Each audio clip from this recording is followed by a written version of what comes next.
जैसे हम जल पीते हैं, तो जो जल हम पीते हैं वो केवल स्थूल जल नहीं है। उस स्थूल जल में एक प्राण शक्ति है। विज्ञानियों ने हाइड्रोजन और ऑक्सीजन को मिलाकर के पानी तो बनाया, लेकिन वो पानी पीने योग्य नहीं था। क्यों? क्योंकि उसमें वो प्राण शक्ति कहाँ से लाएंगे? तो वो प्रकृति में जो कुछ भी नेचुरली बन रहा है, उसमें फिजिकल अंश होने के साथ ही साथ उस ईश्वरीय सत्ता की प्राण शक्ति होती है। और हमारे जीवन को चलाने के लिए उसी प्राण शक्ति की आवश्यकता होती है। ऐसे ही जो श्वास हम भीतर भरते हैं, उसमें नाइट्रोजन ऑक्सीजन का मिश्रण भले ही होता है, लेकिन केवल नाइट्रोजन और ऑक्सीजन का मिश्रण ही हम भीतर सांसों के माध्यम से नहीं लेते, बल्कि हम प्राण शक्ति को लेते हैं। और वही प्राण ऊर्जा हमारे जीवन को चलाती है, ऊंचा उठाती है। तो आइए हम ऐसी भावना करते हुए, हम पूरे दिन सांस लेते हैं, लेकिन कभी उन सांसों पर ध्यान नहीं देते। उन्हीं सांसों से हमारा जीवन चल रहा है। एक क्षण भी अगर वो श्वास न रहे, तो हमारे सब कुछ जिन व्यवस्थाओं में हम दिन भर दिमाग लगाते हैं, उन व्यवस्थाओं का कोई महत्व नहीं रह जाएगा। क्योंकि महत्व उस प्राण शक्ति का है। उसी प्राण शक्ति के कारण बाहर की चीजों में वो प्रकाश है, वो ऊर्जा दिख रही है कि हम उनका उपयोग कर पा रहे हैं। अगर वो प्राण शक्ति ना हो तो बाहर की चीजों का हम उपयोग ही ना कर पाए। तो उस प्राण शक्ति को वो थोड़ी देर देखने का, उसे महसूस करने का अभ्यास करना चाहिए। उस प्राण शक्ति को जितना महसूस करेंगे, उतनी ही वो प्राण शक्ति और हमारे भीतर अपना प्रभाव दिखाएगी, और हमारे जीवन को ऊपर उठाएगी। हमें रोग मुक्त करेगी, हमें चिंता मुक्त करेगी, हमें भय मुक्त करेगी, और हमारे जीवन को खुशियों से, मुस्कुराहट से भरेगी। तो आइए उस प्राण शक्ति को अपने भीतर की तरफ भरते हैं।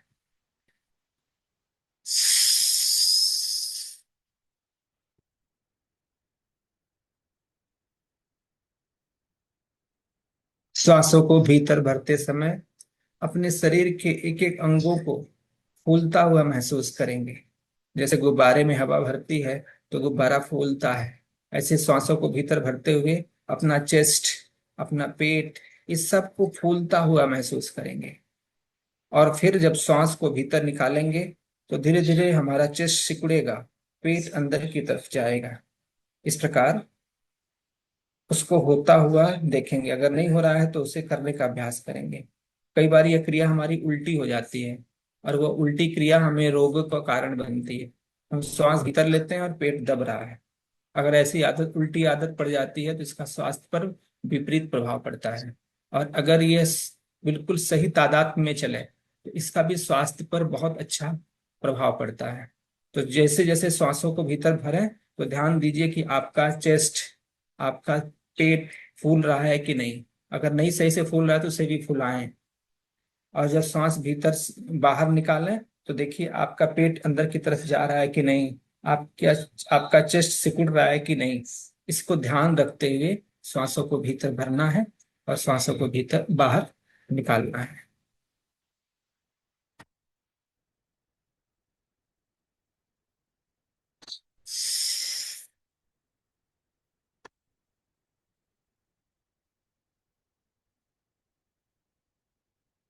श्वासों को भीतर भर के तुरंत श्वास को बाहर नहीं निकालना है, थोड़ी देर तक उसे भीतर ही रोक के रखना है अपनी क्षमता अनुसार।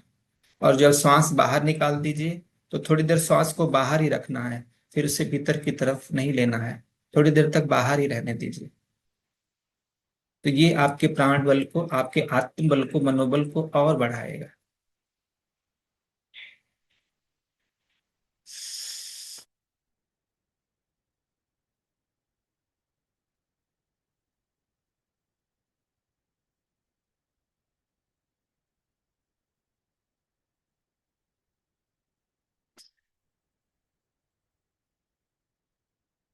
अब अपने हाथों को आपस में रब करते हुए उस ऊर्जा को हाथ में ले आएंगे, और उसे अपने आंखों पर, अपने चेहरे पर, पूरे शरीर में उसे लगाते हुए धीरे धीरे शांत भाव से आंखों को खोलें।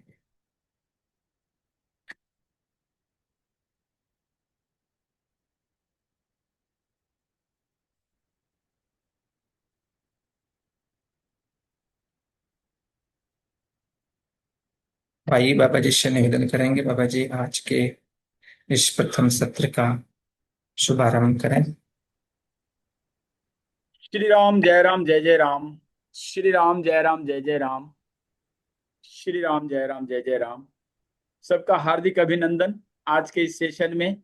आइए आज एक नए सत्र की शुरुआत करते हैं। शाश्वत चिकित्सा के इस सेशन में सबका हार्दिक अभिनंदन करता हूं। मैं स्वामी भक्ति प्रकाश, अखिल भारतवर्षीय धर्म संघ से, करपात्री फाउंडेशन से। बाकी बहुत बार आप लोगों ने परिचय बाबा जी का सुना होगा। आज शाश्वत चिकित्सा हॉट केक बना हुआ है। बहुत सारे लोग देश और विदेश से इसे ये हो रहे हैं, सीखने के लिए इच्छुक हो रहे हैं।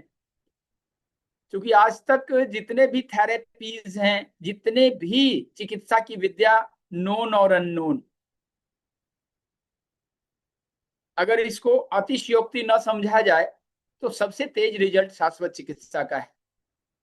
और ये अभी चूंकि आप इस क्लास में बैठे हैं, आपके अंदर ये बात मेरे कहने के पीछे मेरा मकसद था कि आपका मनोबल बड़ा होना चाहिए कि मैं जो सीख रहा हूं वो सचमुच अद्भुत है, अद्भुत है। क्योंकि जैसे ही आप छुएंगे, पहली बार टच करेंगे और उस दिन से रिजल्ट दे देंगे, विदाउट एनी मेडिसिन। ना कोई मालिश लगाना है, ना कोई तेल लगाना है, ना इंजेक्शन लगाना है, और रिजल्ट पहले दे दीजिए। उसके बाद आप जिस भी विद्या से जुड़े हुए हैं उस विद्या से उसको सपोर्ट करें। जितनी भी तरह की चिकित्सा विद्या है सभी हमारे इम्यून का सपोर्टिंग हैंड है। हमारे शरीर में कोई रोग नहीं होता। आज पहला दिन है, आज हम बातें ज्यादा करेंगे। आखिरी में सोचें, कोशिश रहेगी मेरी कि एक प्रैक्टिकल आज ही शुरू कर दें। लेकिन आज चूंकि हम बताएंगे कि शाश्वत चिकित्सा क्या है, कैसे काम करता है, वेयर इज साइंस। चूंकि ये बेस, आज फाउंडेशन बनाने का डे है। आज पहली बार आप आए हैं तो आज फाउंडेशन जब बनेगा तो आगे काम करना, हम अच्छी बिल्डिंग बना सकेंगे। कब? अच्छी बिल्डिंग हम तभी बना पाएंगे जब हम फाउंडेशन मजबूत रखेंगे। तो फाउंडेशन के लिए आज हम बातें करेंगे। आपको हम इसका सिद्धांत सिखाएंगे, कहाँ से आया, कैसे साइंटिफिक है। तो आज हम सीखेंगे कि शाश्वत चिकित्सा क्या है। तो सबसे पहले अपने नोटपैड को तैयार करें। सबके पास नोटपैड है? सबके पास नोटपैड है? लिखें, ऊपर हेडिंग बनाएं, वैदिक शाश्वत चिकित्सा। वैदिक शाश्वत चिकित्सा। शाश्वत चिकित्सा क्या है, सबसे पहले लिखें कि शाश्वत चिकित्सा अथर्ववेद की एक विद्या है। शाश्वत चिकित्सा अथर्ववेद की एक विद्या है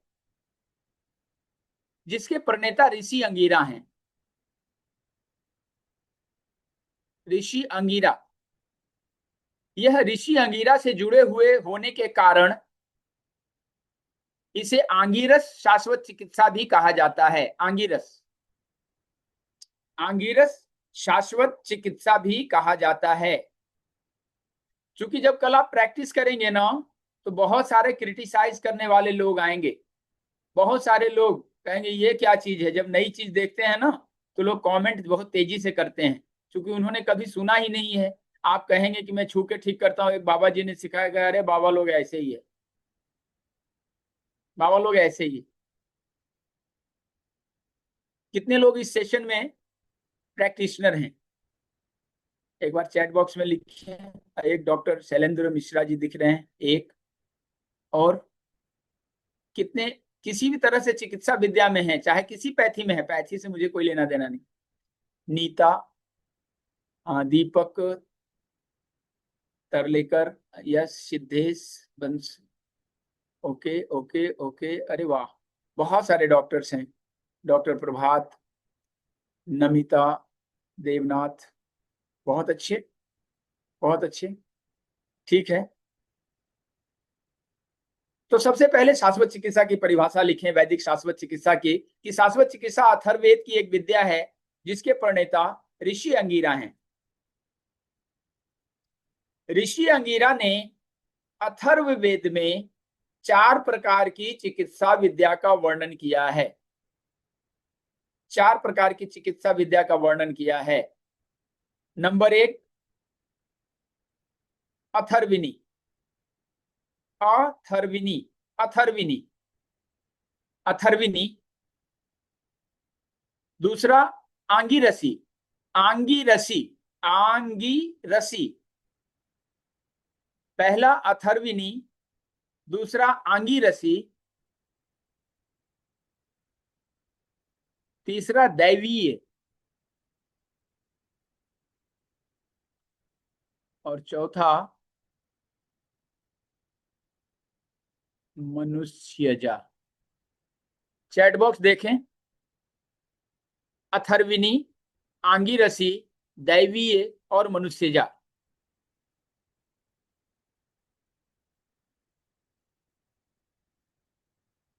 अथर्विनी, आंगिरसी, दैवीय और मनुष्यजा। अथर्विनी में मानसिक शक्तियों का प्रयोग करके जब चिकित्सा की जाती है उसे अथर्विनी विद्या कहते हैं। जैसे हिप्नोसिस, जैसे साइकाट्रिस्ट अपनी विद्या का प्रयोग करते हैं। हिप्नोसिस जिसमें हम मानसिक शक्तियों का प्रयोग करते हैं वो आंगिरस विद्या है, अथर्विनी विद्या है। दूसरा आंगिरसी जिसमें हाथों से छू करके चिकित्सा करते हैं, हाथों से स्पर्श करके, जो स्पर्श चिकित्सा जितने भी हैं वो आंगिरसी विद्या के अंतर्गत आता है। जैसे मर्म चिकित्सा, शाश्वत चिकित्सा, न्यूरोथेरेपी इत्यादि।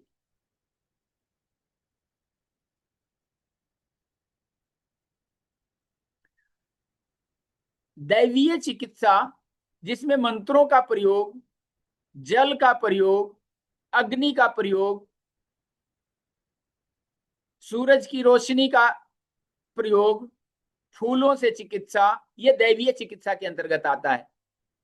जैसे जो जल चिकित्सा करते हैं, मिट्टी चिकित्सा करते हैं, सॉइल थेरेपी, रंग चिकित्सा करते हैं, सूर्य किरण चिकित्सा करते हैं, अग्निविद्ध चिकित्सा करते हैं, ये सारी दैवीय चिकित्सा में आता है।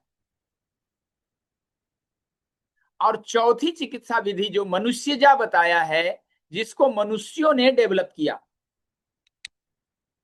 मनुष्यों ने पेड़ पौधों को समझा, उसके गुण अवगुण को समझा, उसके मेडिसिनल वैल्यू को समझा, गोलियां बनाई, काढ़े बनाए, वो मनुष्यजा है।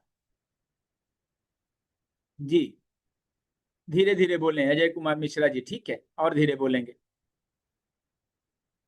पहला अथर्विनी जिसमें हम मानसिक शक्तियों का प्रयोग करते हैं, आंगिरसी जिसमें हम स्पर्श करते हैं, उंगलियों का प्रयोग करते हैं, दैवीय चिकित्सा जिसमें जल, मिट्टी, प्रकाश, अग्नि और जितने भी थेरेपी, जितने भी पैथी हैं, होम्योपैथी, आयुर्वेदा, एलोपैथी, सब मनुष्यों ने डेवलप किया है।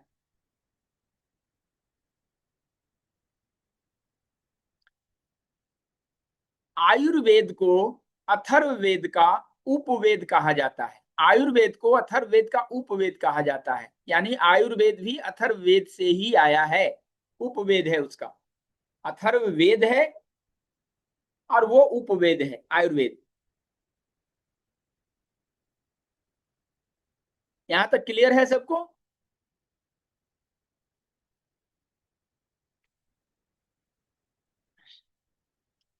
अब शाश्वत चिकित्सा और मर्म चिकित्सा में अंतर क्या है? मर्म चिकित्सा कितने लोग जानते हैं या करते हैं? Please raise your hand. जो जानते हैं, नाम सुना है या प्रैक्टिस करते हैं। मर्म चिकित्सा, मर्म वाले कोई हैं? यस, नीता। Okay okay. तो मर्म चिकित्सा और शाश्वत चिकित्सा में क्या अंतर है ये समझ में आना चाहिए। अगर नहीं समझ में आएगा तो कभी भी क्रिटिसाइज किए जाएंगे।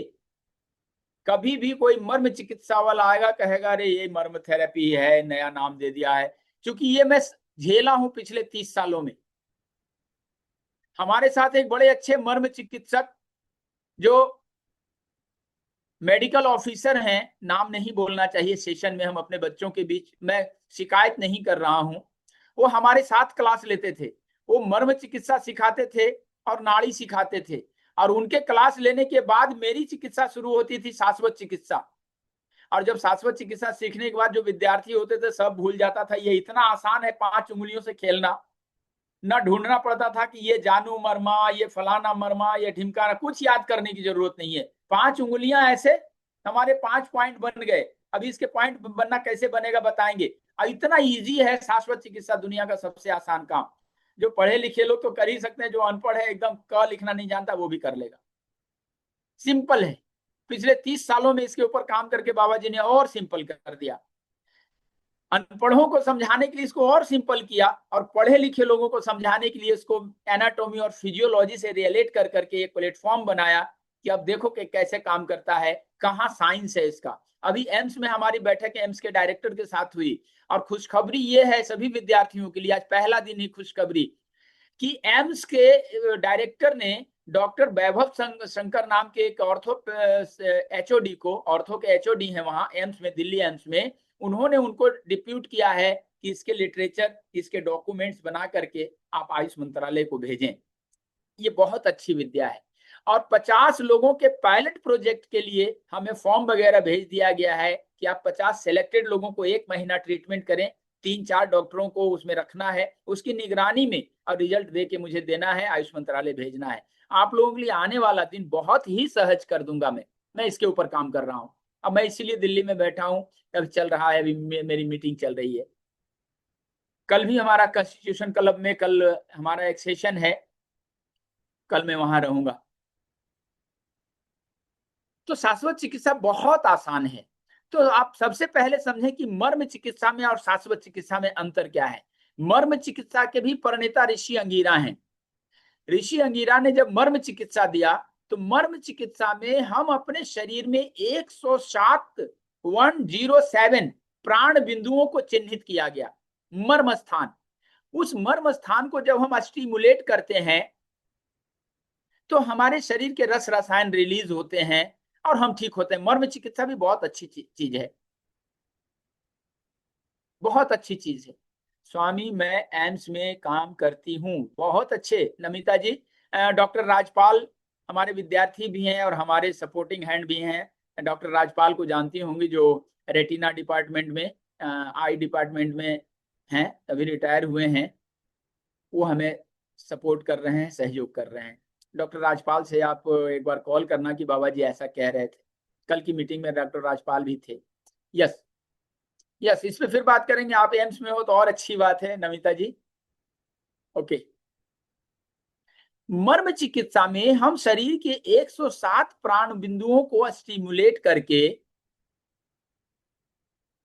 हम अपने शरीर के रस रसायनों को रिलीज करने की टेक्निक सीखते हैं, वो मर्म चिकित्सा है। लेकिन लेकिन अगर अनाड़ी हाथों से मर्म चिकित्सा की जाए, जो अनट्रेंड हैंड है, और मर्म, चूंकि हमारे मर्म स्थान उसको कहेंगे, वहां पे मृत्यु हो सकती है।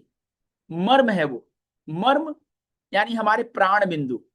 तो अगर अनाड़ी हाथों से मर्म चिकित्सा की जाए तो हमारे प्राण का खतरा है। और ट्रेंड मर्म चिकित्सक मिलते कितने हैं। जब से सृष्टि बनी है तब से डॉक्टरों का, वैद्यों का अभाव रहा है। आज हम बड़े बड़े अट्टालिकाओं में हम नर्सिंग होम बना लिए हैं, बड़े बड़े एम्स खुल रहे हैं, फिर भी डॉक्टर की कमी है।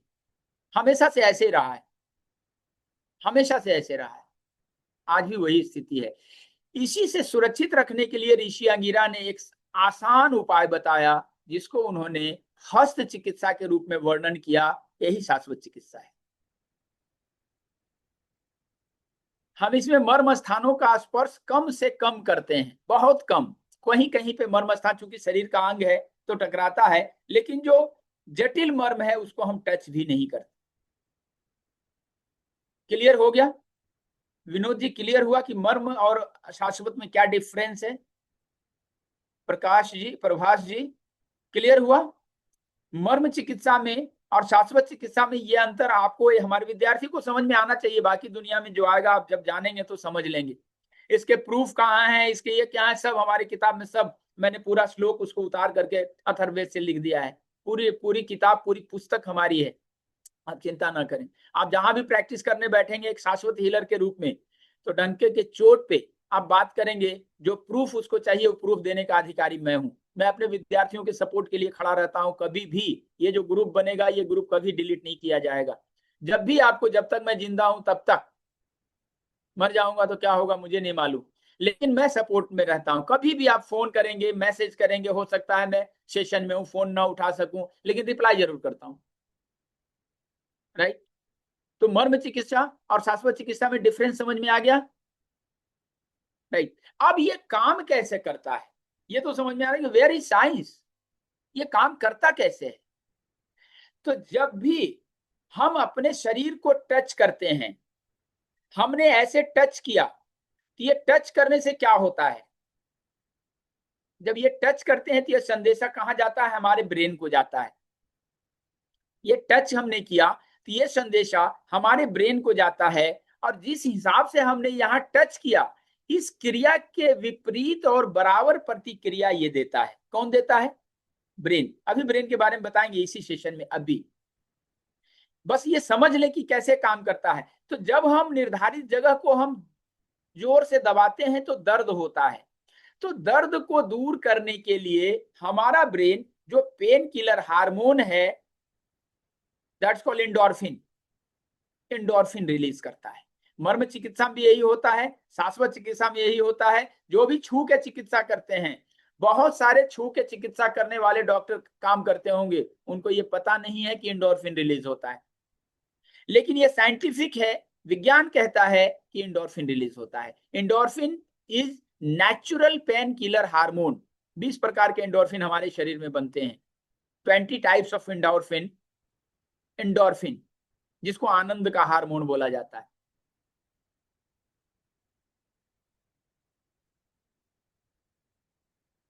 क्लियर है? यहां तक क्लियर है?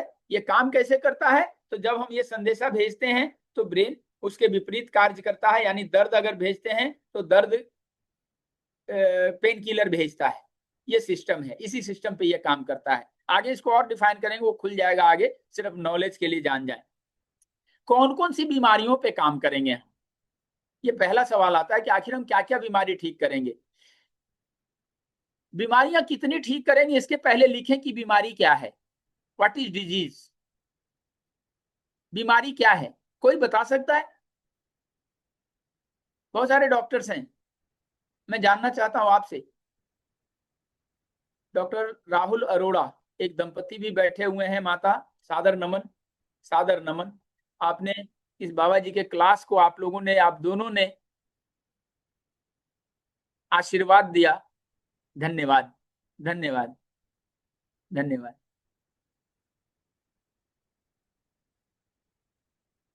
आपकी कितनी उम्र है मैं नहीं पूछूंगा, क्योंकि जो शेष है उसको विशेष बनाने की तकनीक पे बाबा जी काम कर रहे हैं। जो शेष है गिनना नहीं है। हम लोग अकाउंटेंट नहीं है कि हम एक एक दिन गिनते रहे कि हम 60 साल के हो गए, हम 65 साल के हो गए, हम 70 साल के हो गए। क्यों गिने? जो शेष है, जितनी सांसें बची है, उसको अवश्य जीना है, बढ़िया जीना है। राइट? हाँ, तो लिखे बीमारी क्या है। What is disease? हमारा शरीर 5 महाभूतों से बना है, 3 दोषों से संचालित होता है, 7 धातुओं से पुष्ट होता है। इसको पहले समझ लें, तब समझ में आ जाएगा। हमारा शरीर 5 तत्वों से बना हुआ है, 5 महाभूतों से। क्षिति जल पावक गगन समीरा, 5 तत्व, 5 महाभूत। और 3 दोषों से संचालित होता है, जिसे वात पित्त कफ कहते हैं। 7 धातुओं से पुष्ट होता है, जिसे रस रक्त, अभी हम लिखाएंगे सब 7 धातु। तो जब हमारे वात पित्त कफ में असंतुलन होती है, उसको बीमारी कहते हैं। लिखिए, वात पित्त कफ में असंतुलन होने को बीमारी कहते हैं। जब हमारे 5 महाभूतों में असंतुलन होती है, उसको बीमारी कहते हैं।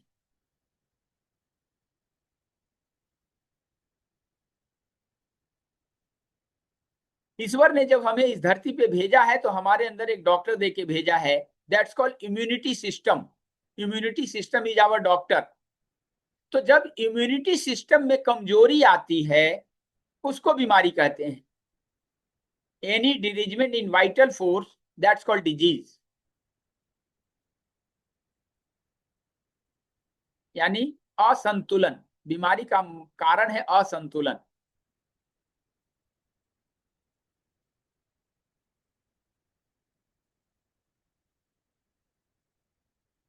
वात पित्त कफ जब सम रहे तो स्वस्थ है, असम हुआ, असंतुलित हुआ तो बीमारी है। बीमारी की परिभाषा हो गई, सबने लिख लिया।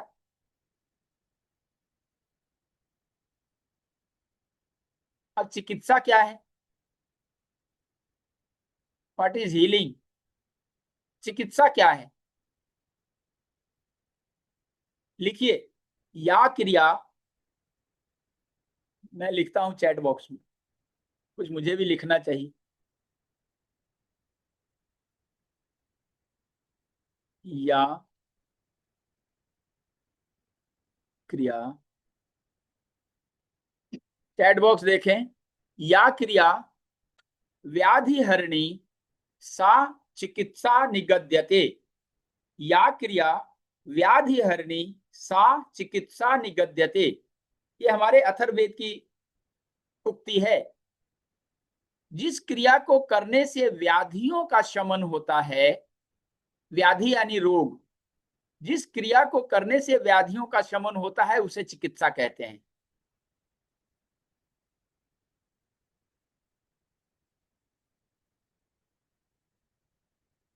या क्रिया व्याधि हरणी सा चिकित्सा निगद्यते। अब हम कौन कौन सी बीमारियों पे काम करेंगे, तो लिखें। ऑर्थो से रिलेटेड जितनी भी बीमारियां हैं वो आपका कार्य क्षेत्र होगा। जैसे अर्थराइटिस,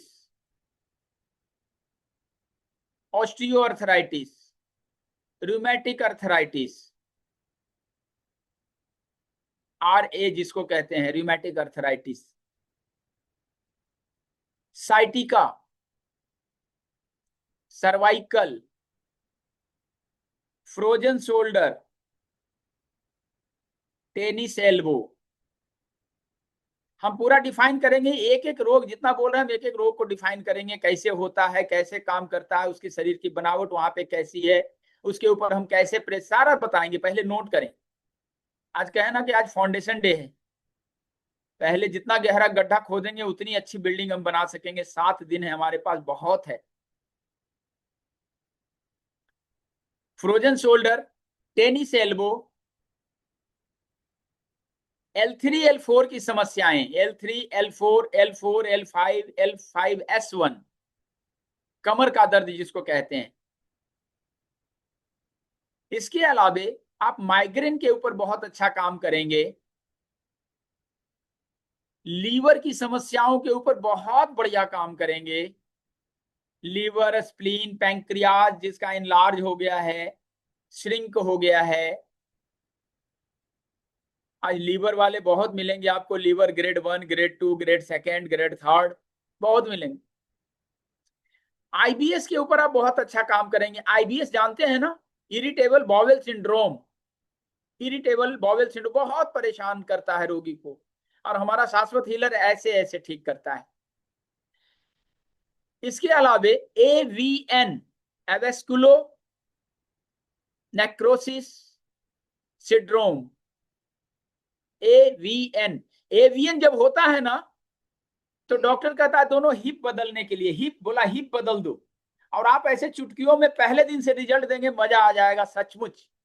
जिंदगी में कभी भी एवियन का रोगी आ जाए तो स्पेशली फोन करके बुलाना कि आ जाओ भैया, हम फ्री में तुमको कोशिश कर देंगे, गुरुजी ने हमको सिखाया है। और पहले दिन से वो हाँ कहेगा कि यस रिजल्ट है, मैंने इसको चमत्कार जैसा रिजल्ट लिया है।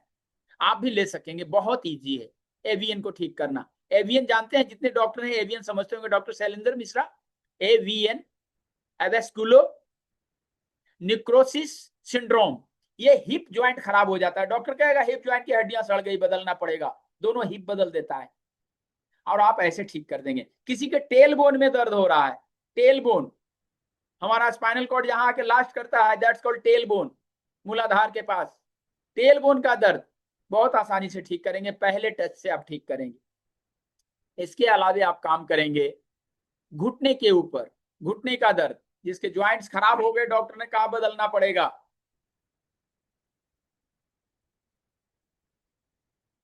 इस काफ मसल में बहुत सारे लोगों को काफ मसल में दर्द होता है। काफ मसल कहां पे है, कौन बताएगा?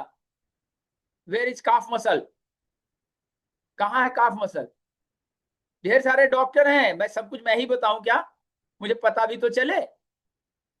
घुटने से नीचे, घुटने से नीचे ये जो पॉइंट है पीछे का, ये काफ मसल है, काफ मसल। हाँ, घुटने के नीचे। सुशील कुमार, हाँ ठीक है, ठीक है, ठीक है, ठीक है, नीता जी पिंडली, राइट।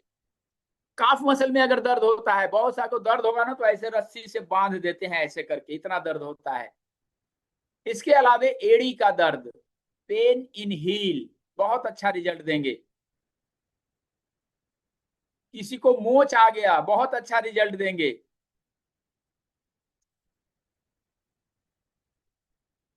और कौन से रोग पे काम करेंगे? थायराइड के ऊपर आप बहुत अच्छा रिजल्ट दे सकेंगे। ओबेसिटी के ऊपर आप बहुत अच्छा काम कर सकेंगे, बगैर दवाई खिलाए मोटापा कम कर दो। अब कैसे ये मोटापा होता है डिफाइन करेंगे हम बारीकी से, 7 दिन हमारे पास है, एक एक रोगों को डिफाइन करेंगे। बहुत बारीकी से कोशिश करूंगा मैं आपको सिखाने का। इतने सारे रोगों पे आप काम कर सकेंगे। इसके अलावा आप सहयोगी रहेंगे। जो ये हो जा, एलर्जी हो जाती है ना, साइनोसाइटिस हो जाता है, एलर्जी, छींके आ रही है, शाम सवेरे छींक रहा है खूब, नाक में एलर्जी हो गई, साइनोसाइटिस हो गया, तो आप ऑपरेशन से बचाएंगे बहुत हद तक। कान में टिनिटस हो गया, आंखों की बहुत सारी समस्याओं के ऊपर हम बात करेंगे और रिजल्ट दिलाएंगे। टिनिटस जब कान में होता है ना, कान में झिंगुर सी आवाज होने लगती है, तो वो बड़ी मुश्किल कर देता है रोगी को, खास करके वो थर्ड एज में होता है, आफ्टर 50। उस एज में जब कान में झिंगुर की आवाज आने लगती है ना, कुछ बोलेंगे तो लगेगा कान में गूंज रहा है, ऐसे, दैट्स कॉल्ड टिनिटस। टिनिटस के ऊपर आप बहुत अच्छा काम कर सकेंगे।